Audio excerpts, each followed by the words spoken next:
بسم اللہ الرحمن الرحیم۔ مثال کے طور پر خانہ کعبے کا آپ طواف کرتے ہیں،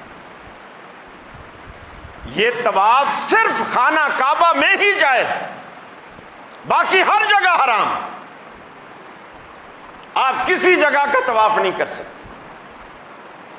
بلوچستان میں تربت میں ایک پہاڑ ہے، کئی دفعہ جانے کا اتفاق ہوا۔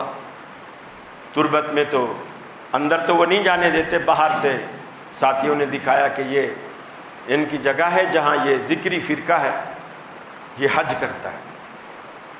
کوہ مراد ایک پہاڑ ہے، وہ اس جگہ بیت اللہ کی شکل کی کوئی چیز بنائی ہوئی ہے، اس کا طواف کرتے ہیں۔ اندر کنواں ہے، اس کے پانی کو زمزم سمجھتے ہیں۔ وہاں باقاعدہ صفا مروہ کی سعی بنائی ہوئی ہے، وہ کرتے ہیں۔ اسی طرح کچھ لوگوں نے سہون شریف میں بھی یہ سلسلہ شروع کیا تھا، اب مجھے معلوم نہیں کہ رائج ہے یا ختم ہو گیا ہے، لیکن سہون میں بھی یہ سلسلہ جو کہ حرام، چونکہ جو جگہ اللہ کے رسول نے متعین کی ہے یہ وہ جگہ نہیں ہے، وہ مکے میں ہے، مکے کے علاوہ کسی شہر میں نہیں، حتیٰ کہ مدینے میں بھی نہیں ہے۔ اس جگہ کا سنت کے مطابق ہونا یہ ضروری ہے، اس کی مقدار کا سنت کے مطابق ہونا۔ ہم وہ کام جتنی مقدار میں کر رہے ہیں، جتنی تعداد میں کر رہے ہیں، مثال کے طور پر جمعہ کے بعد حنفی سارے 6 رکعتیں پڑھتے ہیں، سنت جو پڑھتے ہیں وہ 6 رکعت پڑھتے ہیں۔ اب یہ جو مقدار ہے یہ حدیث سے اضافی ہے۔ اللہ کے رسول نے کبھی 2 رکعتیں پڑھی اور کبھی آپ نے 4 رکعتیں پڑھی۔ جس دن 4 پڑھی پھر 2 الگ سے نہیں پڑھی، جس دن 2 پڑھی تو 4 الگ سے نہیں پڑھی، تو تمہاری 6 کہاں سے آ گئی؟ 6 کہاں سے آ گئی؟ اسی طرح اما عائشہ سے سوال کرنے والے نے سوال کیا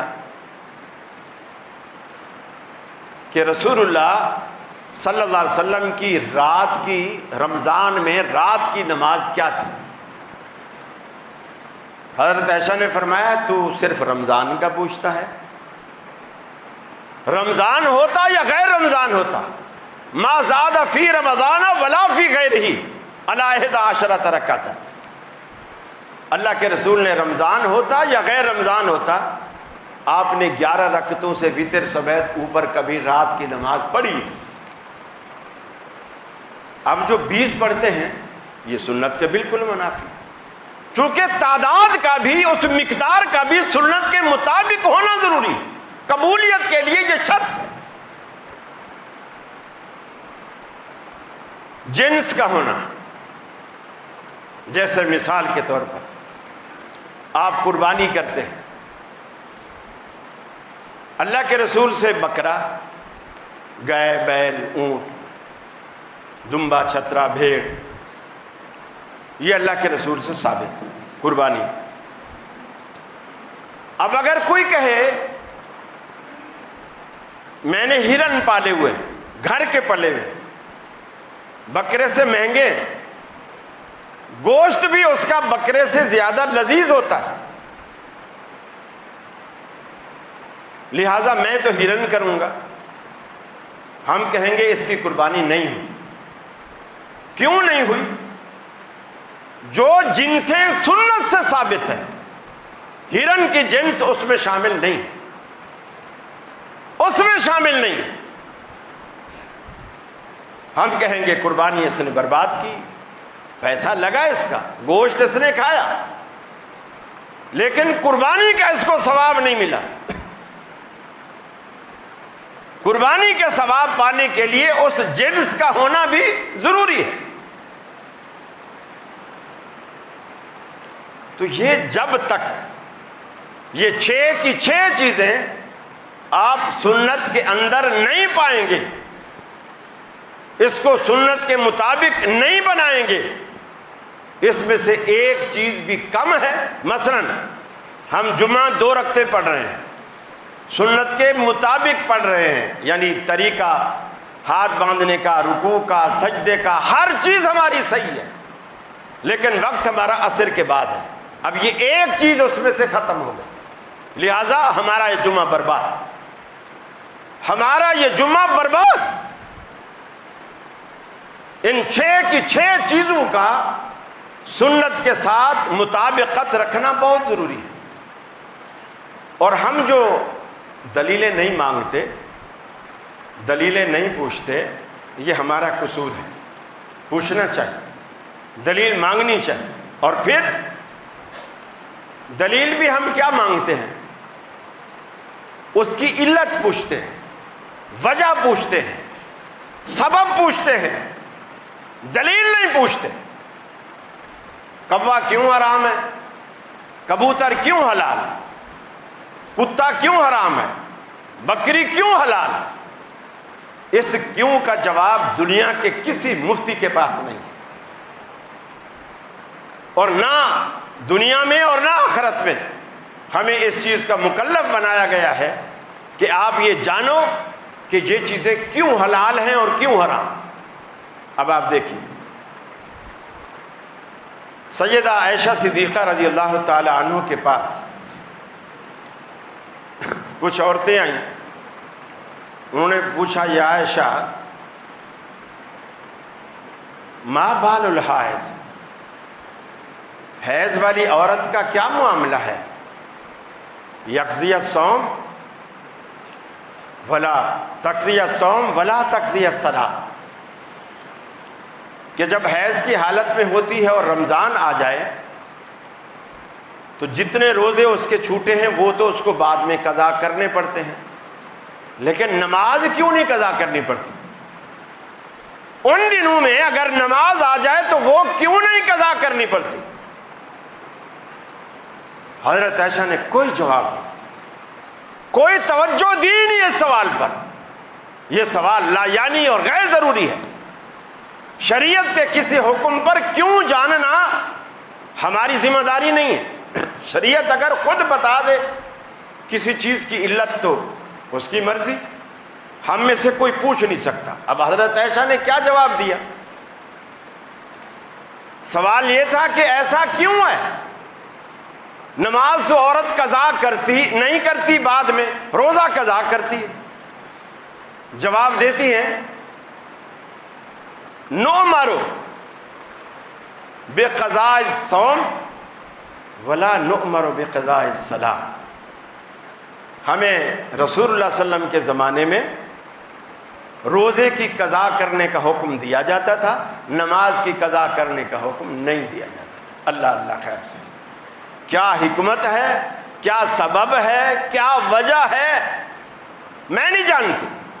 اللہ کے رسول کے عہد میں، آپ کے زمانے میں ہمیں روزے کو قضا کرنے کا حکم دیا جاتا تھا، نماز کو قضا کرنے کا حکم نہیں دیا جاتا تھا. بچہ، چھوٹا بچہ، چھوٹی بچی جو ابھی دودھ پیتے ہیں، بہت چھوٹے ہیں، اور ماں کے دودھ کے علاوہ ان کی کوئی غذا نہیں، نہ یہ سیرے لگ کے ڈبے استعمال کرتے ہیں، نہ کیلے کا میش کر کے وہ کھلایا جاتا ہے، نہ باہر کی کوئی چیز کھلائی جاتی ہے، صرف ماں کے دودھ پر ہے بچہ اور بچی. شریعت یہ کہتی ہے ماں کی گود میں وہ بچہ جو ابھی صرف دودھ پیتا ہے کپڑوں پہ پیشاب کر دے، چاہے ابا نے اٹھایا اور ابا کے کپڑوں پہ پیشاب کر دی. فرمایا یرش من بول الغلام، اگر وہ لڑکا ہے تو اس کے کپڑوں پہ پانی کے چھینٹے مار دو، کپڑا پاک. اسی میں آپ نماز بھی پڑھ سکتے ہو، سب کچھ کر سکتے، صرف چھینٹے مارنے سے. اور اگر لڑکی پیشاب کر دے، فرمایا یغسل من بول الجاریہ، بچی کے پیشاب کو دھویا جائے. حالانکہ دونوں بچے مسلمان کے بچے، ایک ہی ماں باپ کے بچے، دونوں ہم عمر ہیں. فرض کر لیجئے جڑواں ہی پیدا ہوئے ہیں، دونوں کے چند منٹ کی عمر کا فرق ہے، ایک ہی ماں باپ کے بچے، دونوں ماں کا دودھ پیتے ہیں، ایک ہی ماں کا دودھ پیتے ہیں، اور لڑکے کے پیشاب کو چھینٹے مار کے کپڑا پاک کیا جا رہا ہے اور لڑکی کے پیشاب کو دھویا جا رہا ہے۔ اب آدمی سوچے پیشاب تو پیشاب ہے، چاہے لڑکے کا ہو چاہے لڑکی کا ہو، ہم نہیں جانتے، اللہ کے رسول نے یہی کہا، اللہ کے رسول نے یہی کہا۔ اونٹ کا گوشت آپ کھاتے ہیں، سب کھاتے ہیں، بکرے کا گوشت، گائے کا گوشت، بیل کا گوشت، دمبے کا، چھتر، سب گوشت کھاتے ہیں، لیکن گوشت تو گوشت ہے، اونٹ کا گوشت بھی گوشت ہے، بکرے کا گوشت بھی گوشت ہے۔ اللہ کے رسول فرماتے ہیں جب تم اونٹ کا گوشت کھاؤ وضو دوبارہ کرو، پہلے والے وضو سے آپ نماز نہیں پڑھ سکتے، اونٹ کا گوشت کھانے کے بعد وضو دوبارہ کرو۔ ہاں اگر بکرے کا، گائے کا، کسی بھی اور حلال جانور کا گوشت کھایا ہے تو صرف کلی کر لو، وضو کی ضرورت نہیں۔ اب کوئی پوچھے یار وہ بھی گوشت ہے وہ بھی گوشت، ایک ہی باورچی نے دونوں پکائے، اونٹ کے کباب بھی اسی باورچی نے بنائے اور بکرے کا قورمہ بھی اسی نے بنایا، تو یہ کیا وجہ ہے کہ اونٹ کا گوشت کھا کے وضو دوبارہ کرو؟ وجہ ہم نہیں جانتے، اللہ کے رسول نے یہی کہا، اللہ کے رسول کی یہی منشا اور یہی حکم ہے۔ میرے بھائیو، دین بڑا آسان ہے، بہت ہی آسان ہے، لیکن جب اسے رسول اکرم صلی اللہ علیہ وسلم کی زبان سے سمجھا جائے۔ لوگ آج اکثر قرآن مجید کی آیت پیش کرتے ہیں، جی وَلَقَدْ يَسَّرْنَا الْقُرْآنَ لِلذِّكْرِ فَهَلْ مِن مُدَّكِرٍ، اللہ قرآن میں کہتا ہے ہم نے تمہارے سمجھنے کے لیے قرآن کو آسان کیا ہے، کوئی ہے سمجھنے والا؟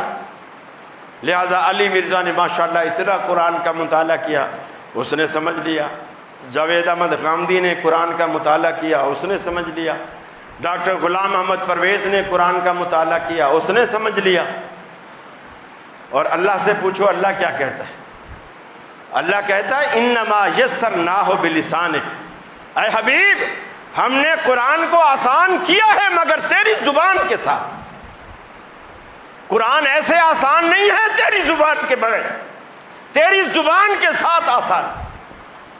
اگر لوگ تجھ سے سمجھیں گے تو قرآن آسان، خود سے سمجھیں گے، لغت کی بنیاد پر سمجھیں گے تو قرآن پھر ان کے لیے سہل نہیں ہے۔ میرے بھائی بے شمار باتیں ہیں، بے شمار باتیں۔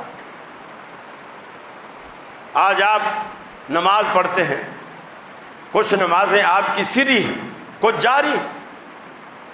فجر میں آپ اونچی قرات کرتے ہیں، مغرب اور عشاء میں پہلی 2 رکعتوں میں اونچی قرات کرتے ہیں، ظہر اور عصر کی چاروں رکعتوں میں سری قرات کرتے ہیں، کیوں؟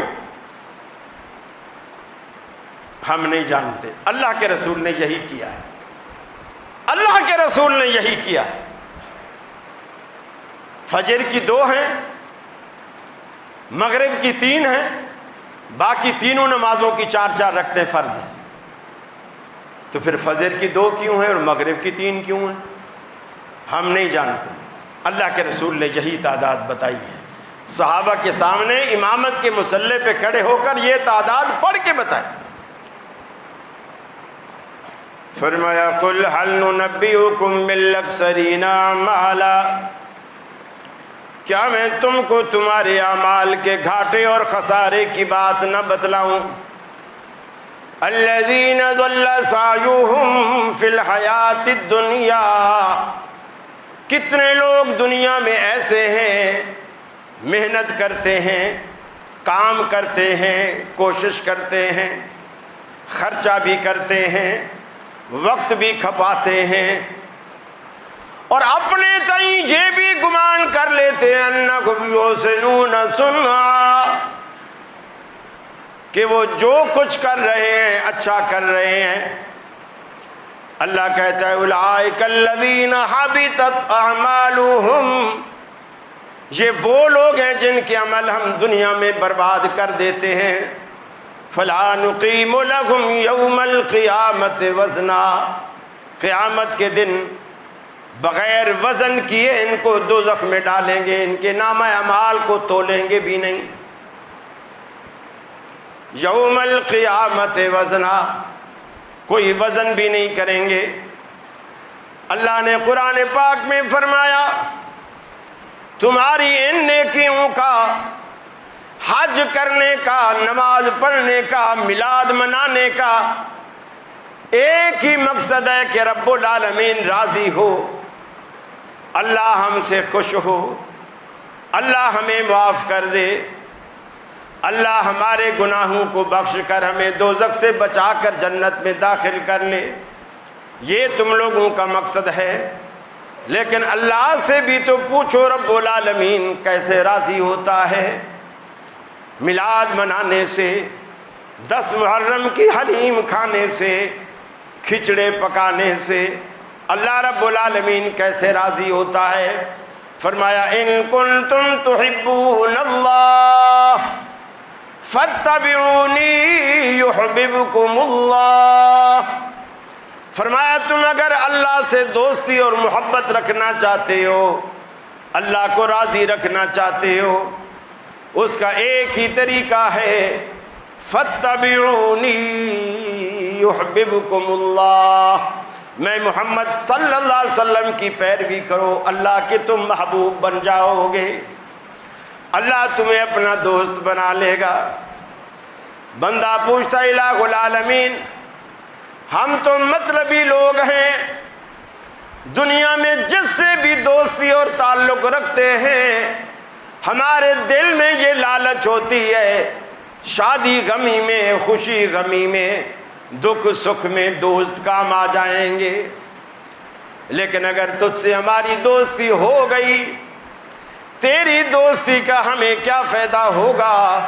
فرمایا یغفر لکم ذنوبکم، میری دوستی کا تمہیں یہ فائدہ ہوگا کہ رب العالمین تمہاری ساری زندگی کے گناہ رب العالمین معاف فرما دے گا۔ واللہ غفور الرحیم، اس لیے کہ اللہ بخشنے والا مہربان ہے، لہٰذا ہر کام کرنے سے پہلے یہ دیکھو کہ یہ سنت کے مطابق ہے، اس کا وقت، اس کی جگہ، اس کا سبب، اس کی علت، اس کی جنس، یہ سنت کے مطابق ہے یا نہیں۔ اگر سنت کے مطابق ہے، اور آج کا دن تو یقین مانیے میں نے نہیں کہا، آپ نے خود کہا کہ اللہ کے رسول پیر والے دن پیدا ہوئے، تو آج کا دن تو رسول اللہ کی ولادت کا دن ہے ہی نہیں، آج کا دن ولادت کا دن ہے ہی نہیں۔ آپ کس کو منا رہے ہیں؟ کس کو منا رہے ہیں؟ اور پھر یقین مانیے جب پیر کا دن تھا اور اتفاق سے وہ تاریخ بھی 12 ربیع الاول تھی، بہت سارے محدثین مورخین نے لکھا کہ یہ آپ کی وفات کا دن بھی 12 ربیع الاول، تو جب آپ کی وفات بھی 12 ربیع الاول کو ہے تو ہمیشہ گئے گزرے معاشرے میں بھی غم کو خوشی پر ترجیح ہوتی ہے۔ صحابہ کا یہ عالم تھا، رو رو کے حالت بری تھی، حواس کھو بیٹھے تھے۔ حضرت عمر جیسا بندہ تلوار نکال کے کھڑا ہو گیا، کسی نے کہا نبی فوت ہو گئے تو میں گردن اڑاؤں گا، گردن مار دوں گا۔ سارے غم زدہ بیٹھے ہیں، کریں تو کیا کریں، سمجھ نہیں آ رہا کسی۔ حضرت صدیق اکبر آئے، اللہ کے رسول کی پیشانی چومی، پھر مسجد میں آئے، عمر کی کوئی پرواہ نہیں کی اور ممبر پہ کھڑے ہو گئے، لوگوں سنو، من کان یعبد محمدًا فإن محمدًا قد مات، تم میں سے جو محمد صلی اللہ علیہ وسلم کی پوجا کرتا تھا وہ سن لے، اس کا معبود آج فوت ہو گیا، آج فوت ہو گیا۔ اور جو شخص من کان یعبد اللہ، جو اللہ کی بندگی کرتا تھا، فإن اللہ حی لا یموت، وہ جان لے اس کا معبود زندہ ہے، اور ایسا زندہ ہے کہ کبھی اس پر موت نہیں آئے گی۔ میرے بھائی یہ باتیں لوگ کہتے ہیں میاں ہم کیوں خوشی نہ منائیں، غم تو وہ منائیں جن کے مر گئے ہیں، ہمارے رسول تو زندہ ہیں، جن کے مر گئے ہیں وہ غم منائیں۔ عمر فاروق کیوں غم منا رہے تھے؟ صدیق اکبر کیوں غمگین تھے؟ عثمان غنی کیوں غمگین تھے؟ حضرت فاطمہ نے آپ کو اس پریشانی کے عالم میں دیکھا، ٹھنڈے پانی کے تشت میں آپ ہاتھ پھیرتے ہیں اور منہ پہ پھیرتے ہیں، ہاتھ پانی میں ڈالتے ہیں پھر منہ پہ پھیر، تپش ہے بخار کی، ہٹ نہیں رہی۔ حضرت فاطمہ نے کہا ہے میرے ابا کی تکلیف، ہے میرے ابا کی تکلیف۔ آپ نے سنا تو آپ نے فرمایا بیٹی غم نہ کر، لا کرب بعد اليوم، آج تیرے ابا کی تکلیف کا آخری دن ہے، اس کے بعد کوئی تکلیف نہیں ہوگی، آج تیرے ابا کی تکلیف کا آخری دن۔ بدبخت وہ دن بھول گئے۔ حضرت فاطمہ تو روئے، آنسو بہائے، اور تم حلوے کی دیگوں سے اپنا پیٹ بھرو، اور نام ہو جی عشق رسول ہے، عشق رسول ہے۔ اللہ کے رسول اپنی ولادت والے دن روزہ رکھے اور تم سبیلیں لگا کے لوگوں کے روزے توڑواؤ، یہ عجیب عشق ہے جو ہماری سمجھ سے بالا تر ہے۔ اللہ سے دعا ہے اللہ رب العالمین ہمیں پکا سچا مسلمان بنائے اور نبی کریم صلی اللہ علیہ وسلم کی سنتوں سے پیار کرنے والا، محبت کرنے والا بنائے۔ وآخر دعوانا ان الحمد للہ رب العالمین۔